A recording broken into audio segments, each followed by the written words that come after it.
Dah ada duit sejuta nih sekarang nih. Pasal apa? Dengan mobile boleh berhubung kan? Mendatangkan sibuk kita ada projeknya, bahu ke tu. Ada mobile macam mana kan KO lah. Jadi ini sebagai contoh. Sebab itu bagi mereka yang memang benar-benar tidak beriman, mobile boleh dikatik setiap detik dan setiap ketika. Seminit saja lihat ada mesej kan dah. Seminit lagi lihat lagi, seminit lagi lihat lagi. Dah ada berbunyi, kalian lihat. Kalau subhanallah langsung dari terbayang, berarti ia kurang beriman. Dan sebab itulah jelaslah kata Allah Subhanahu wa taala melalui sabdanya, dua kalimah yang amat ringan untuk diungkapkan dalam lisan, tetapi ianya berat di mizan. Maksudnya pahala kalimah subhanallah itu amat walhamdulillah itu subhanallah wa bihamdih subhanallahil azim yang dimasukkan dalam hadis ini, ia akan boleh memberatkan timbangan pahala subhanallah bihamdih dan subhanallahil azim di akhirat nanti apabila ditimbang dengan segala amalan seseorang, ia boleh memberatkan. Kerana itulah dua kalimah ini yang sangat disukai dan dicintai oleh Allah Subhanahu wa taala Ar-Rahman. Dan lagi dua kalimah ini juga yang akan dipenuhi dan akan memenuhi di antara langit dan bumi. Ia akan berat di sisi Allah Subhanahu wa taala. Dan akhirnya antara keistimewaan yang dapat disampaikan di sini, sembahyang sunat tasbih yang seperti itu tadi mempunyai kelebihannya yang sendiri, kerana secara tidak langsung kita akan mengingatkan kepada asal usul kalimah tasbih yang terangkai dengan subhanallah walhamdulillah wala ilaha illallah wallahu akbar wala haula wala quwata illa billah til alil azim. Riwayat Ibn Abbas berkata, ketika mana Allah Subhanahu wa taala menjadikan arsy dan malaikat dan menyuruh malaikat untuk membawanya, memikulnya, para malaikat merasa berat. Ini asal usul kejadian subhanallah wala haula wala quwata illa billahil alil azim. Waktu diciptakan arsy, berat Pak arsy itu. Seolah-olah arsy ini sebagai gambaran saja adalah singgah sana. Tapi bagaimana dan macam mana wallahu alam. Kerana itu adalah rahsia Allah, salah satu di antara ilmu ghaib, alam ghaib. Kalau kan mau tahu juga, tunggulah sudah di akhirat nanti. Allah Subhanahu wa taala menyuruh barat. Jadi Allah Subhanahu wa taala menyuruh malaikat supaya membaca kalimah subhanallah. Dan ketika malaikat membaca subhanallah, ia terasa ringan membawa arsy itu. Ringan rasanya. Dan malaikat pun mengamalkannya sampai bila-bila, sehinggalah terjadi satu kejadian yang lagi, yaitu ketika mana Allah Subhanahu wa taala menciptakan, menjadikan Nabi Adam alaihissalam. Maka mula-mula yang keluar daripada mulut Nabi Adam alaihissalam ialah bersin. Bersin tanya ketani. Sebab itu ketani disunatkan untuk membaca alhamdulillah. Jangan yang lain-lain dulu. Siapa menyebut aku ni kan? Ini kadang-kadang ada orang tertua kita ni ada tu. Siapa kan dia yang mengenal? Dah ada aku berdosanya, dah ada aku berhutangnya. Tadi sebut-sebut. Jadi alhamdulillah dulu. Dan setelah itu digabungkan di antara dua kalimah subhanallah walhamdulillah. Lalu diamalkan sampai bila-bila. Sampailah kepada satu kejadian lagi berlaku, yaitu ketika mana Allah Subhanahu wa taala mengutus Nabi Nuh alaihissalam. Datang lagi. Kalau tadi Nabi Adam alaihissalam, setelah beberapa tahun tu, beratus tahun, Nabi Nuh alaihissalam, ketika mana Nabi Nuh alaihissalam mengajak umatnya untuk dapat mengabdikan diri kepada Allah Subhanahu wa taala. Kerana pada masa itu kaum Nabi Nuh alaihissalam menyembah berhala.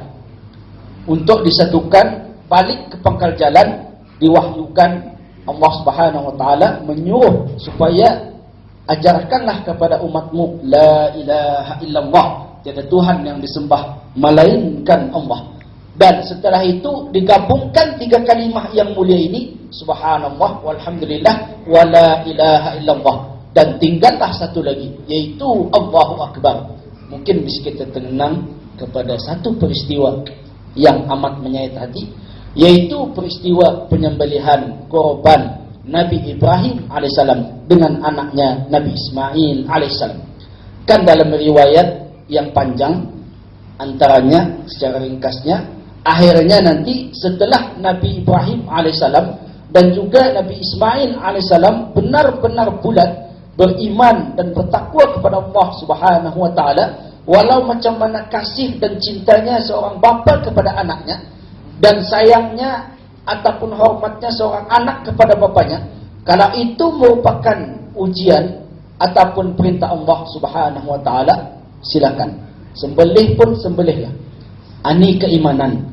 Kalau ketani rasa-rasanya memang tidak mampu, kerana itu sesuailah dengan ujian sebagaimana beliau adalah seorang nabi dan digelar juga sebagai ulil azmi, itu Nabi Ibrahim alaihissalam. Kerana benar-benar iman Nabi Ibrahim alaihissalam itu benar-benar kuat. Takkan sampai keimanan itu arah orang biasa, manusia biasa. Kerana tidak mungkin seseorang yang membunuh anaknya sendiri, walau pepatah mengatakan biar mati anak, jangan mati anak, atau tipu tuh. Kalau saya nggak tahu bis kita.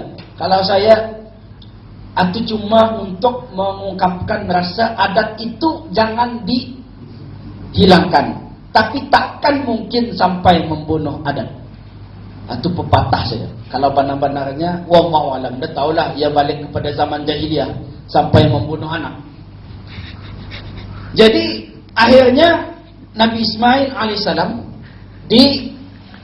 setelah apa? Waktu-waktu yang pandai-pandai menyembelih itu kan kena sembelih macam kita ni kena menyembelih ayam atau? Pernah menyembelih ayam sudah? Menyembelih kambing? Pelandor. Menyembelih kerbau? Saya pun belum jelas. Tinggal kambing saja. Jadi waktu kan menyembelih pandai-pandai itu, datanglah ujian Allah Subhanahu wa taala atas ganjaran iman dan takwa Nabi Ibrahim alaihissalam dengan anaknya Nabi Ismail alaihissalam ditukarkan dengan binatang kibas ataupun yang kita ini kambing bir-bir ya. Kambing bir-bir ini ia lampuh lah, isinya lebih nyaman lagi lah. Macam isan ni lah, berisi sikit.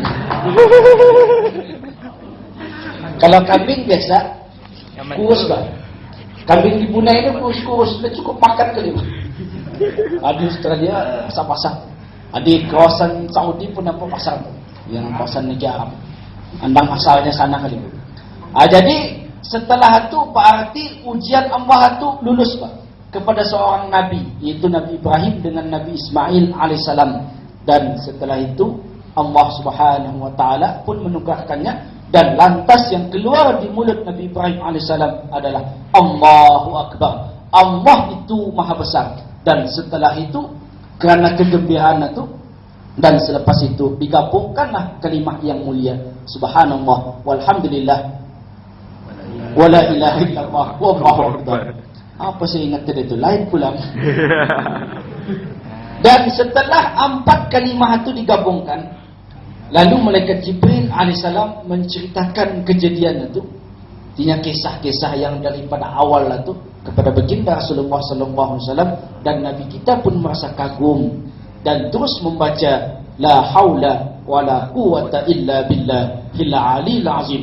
Dan setelah itu malaikat Jibril pun menggabungkan kalimah yang mulia keluar daripada orang-orang yang benar-benar mulia, malaikat pembawa arasy, Nabi Adam alaihissalam, Nabi Nuh alaihissalam, Nabi Ibrahim alaihissalam, dan penutup segala nabi, junjungan besar Nabi kita Muhammad sallallahu alaihi wasallam, la haula wala quwata, tidak ada daya dan tidak ada kekuatan, la haula wala quwata illa billahil aliyil azim, kecuali atas kehendak Allah, yaitu kekuasaan dan kebesaran Allah Subhanahu wa taala yang maha agung.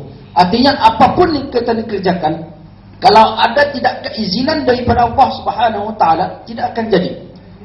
Allah saja yang maha berkuasa. Kun fayakun. Kalau kata Allah jadinya jadi. Kalau kita ni manusia, kalau kita ni kan mengatakan jadi, belum tentu jadi. Kalau tidak dengan izin Allah Subhanahu wa taala. Sebab itu amat sesuailah kalimah yang mulia. Subhanallah, walhamdulillah, wala ilaha illallah, wallahu akbar. Kita dijadikan wala haula wala quwata illa billahil